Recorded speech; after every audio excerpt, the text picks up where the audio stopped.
કામે પૂર્ણતા તે કની ન ફૂલાય, પૂરો ગત છલકાય નહીં, અધૂરો ગત છલકાય. જે માણસ સ્વ પુરુષાર્થ સંઘર્ષ તેમજ જિજ્ઞાસા બળે પૂર્ણતા પામે છે તે ક્યારેય ફૂલાતો નથી, અભિમાન કરતો નથી. જેમ ગળો પૂરો ભરાયેલો હોય એ ક્યારેય છલકાતો નથી, પણ અધૂરો ગળો છલકાઈ ઉઠે છે. જે વ્યક્તિ પૂર્ણતાને આડે છે તે હંમેશા સ્વસ્થ હોય છે, ગંભીર હોય છે. સુખ તેમજ દુઃખમાં છકી જતી નથી કે હારી જતી નથી, સ્થિર પ્રજ્ઞ હોય છે. જેમ સરોવરમાં પાણીની સપાટી વધે ઘટે કમળ એની દાંડી પર સ્થિર હોય છે. તોછડાય ગમન એ જીવનના અભાવને કારણે ઉત્પન્ન થાય છે. કવિએ એ માટે પાણી અને ગદાનું ઉદાહરણ આપ્યું છે. ગદ એ શરીરનું પ્રતીક છે, અધૂરો છે પ્રતીક છે, અને પાણી એ ઘટમાંના જીવનનું પ્રતીક છે.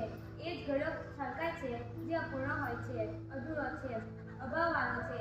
આમ પ્રસ્તુત દોહા દ્વારા કવિએ મનુષ્ય જીવનની સાર્થકતા તરફ